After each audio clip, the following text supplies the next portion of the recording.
Hello and namaste everyone and welcome back to my channel Winnie Buzz driving you to your goals। आज हम सीखेंगे phrasal verbs एक आम इंसान की जिंदगी के एक दिन के द्वारा।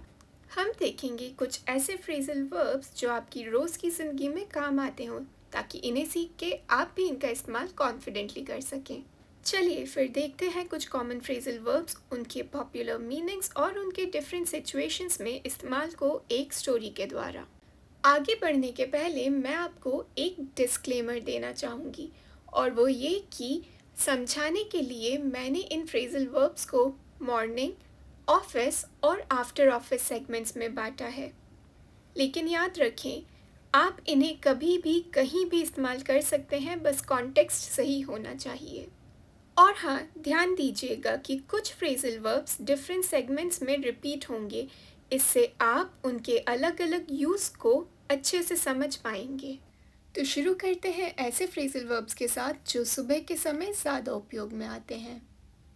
तो सबसे पहला wake up, get up, get out, tie up, clean up, put on, check out, look over, head out.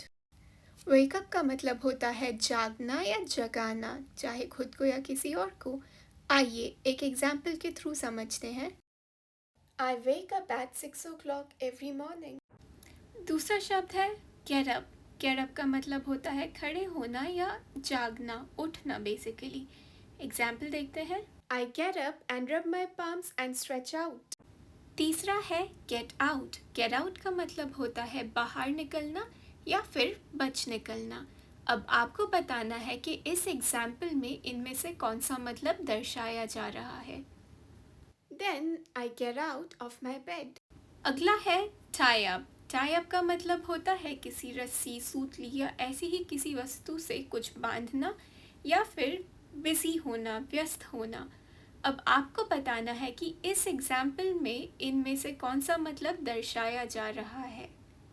तो देखिए। Then I tie up my hair। अगला है क्लीन अप। क्लीन अप का मतलब होता है शुद्धिकरण करना या साफ करना। After that I go to the bathroom to clean myself up। अगला है पुट ऑन। पुट ऑन का मतलब होता है किसी कपड़े को, गहने को अपने शरीर के ऊपर धारण करना। इसका दूसरा मतलब होता है किसी वस्तु को चालू करना। I put on my coat। अगला है लुक ओवर। लुक ओवर का मतलब होता है निरीक्षण करना।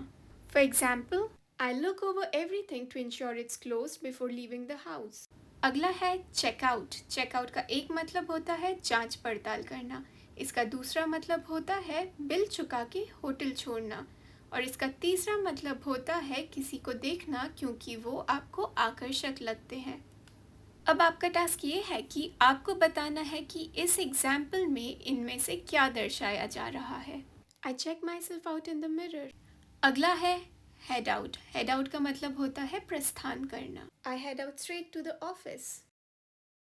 चलिए अब इन सब एग्जाम्पल्स को एक सीक्वेंस में सुनते हैं, जैसे असली की बोलचाल की भाषा में, और ये भी जांच लेते हैं कि आपको इनमें से कितने फ्रेजल वर्ब्स याद हैं।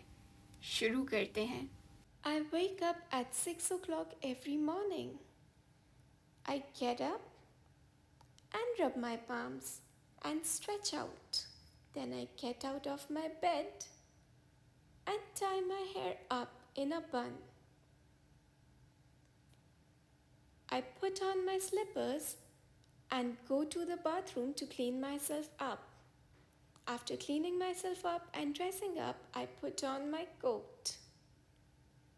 आइए देखते हैं put on और किन चीज़ों के साथ उपयोग हो सकता है। So you can put on accessories like watches, any sort of jewelry. Let me put on my ring for example। You can put on makeup and makeup products, your lipsticks, blush on, mascara, etc. You can put on glasses, your regular glasses or sunglasses, and you can also put on headphones. So if you see someone shortcasting, you can ask them to put on their headphones. Other than this, you can also use put on in the context of gaining weight. So if you want to gossip about somebody who has gained weight, you can say, I think she has put on some weight after marriage। Before leaving the house, I'll look over everything to ensure everything is closed, like lights, fans, AC, TV, doors, windows, etc. Then I check myself out in the mirror one last time. I think I look fine. And then I head out straight to the office.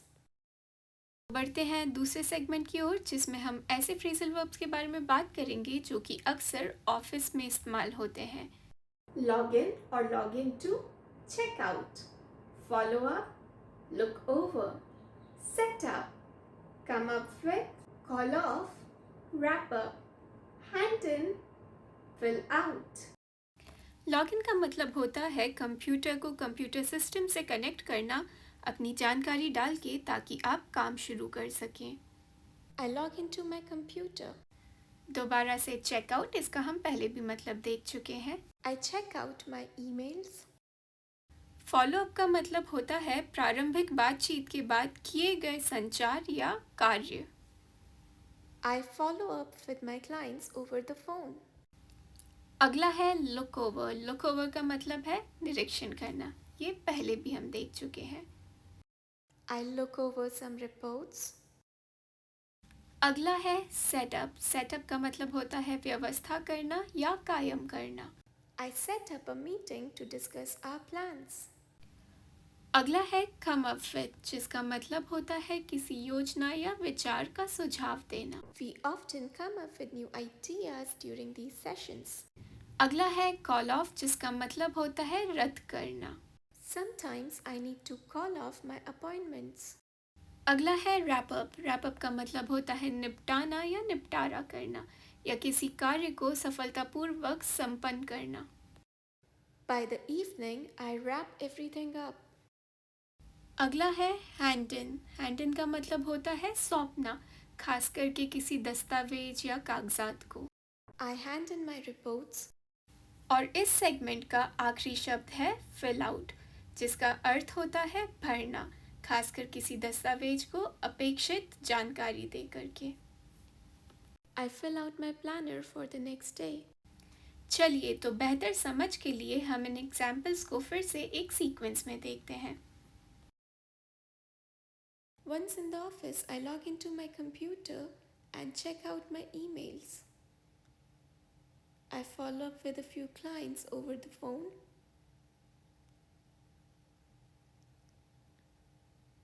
I look over some reports and set up a meeting to discuss our plans. We often come up with new ideas during these sessions. Throughout the day, I'm tied up with different projects. Sometimes I need to call off appointments to focus on urgent tasks. By the evening, I wrap everything up and hand in my reports. I also fill out my planner for the next day before I call it a day. चलिए तो आगे बढ़ते हैं हमारे आखिरी after office segment की ओर. Catch up, hang out, freshen up and slip into. तो पहला है कैचअप. कैचअप यानी पकड़ना या किसी से मिलके उनके बारे में और जानना. I catch up with my friends after office. अगला है हैंग आउट. हैंग आउट यानी किसी जगह या व्यक्ति के साथ समय बिताना. We hang out at our favorite cafe. अगला है फ्रेशन अप. फ्रेशन अप यानी कुछ ऐसा करना जिससे कि खुद को या किसी और को तरोताज़ा महसूस हो. Once home, I quickly freshen myself up. और इस सेगमेंट का लास्ट शब्द है slip into, जिसका मतलब है किसी कपड़े में या किसी चीज़ में आसानी से घुस जाना या उसे आराम से पहन लेना. And I slip into something comfortable. चलिए तो अब इन स्टेटमेंट्स को भी एक सीक्वेंस में सुनते हैं. After the office, I catch up with my friends. We hang out at our favorite cafe. I'm back home by 9 p.m. Once home, I quickly freshen myself up and slip into something comfortable.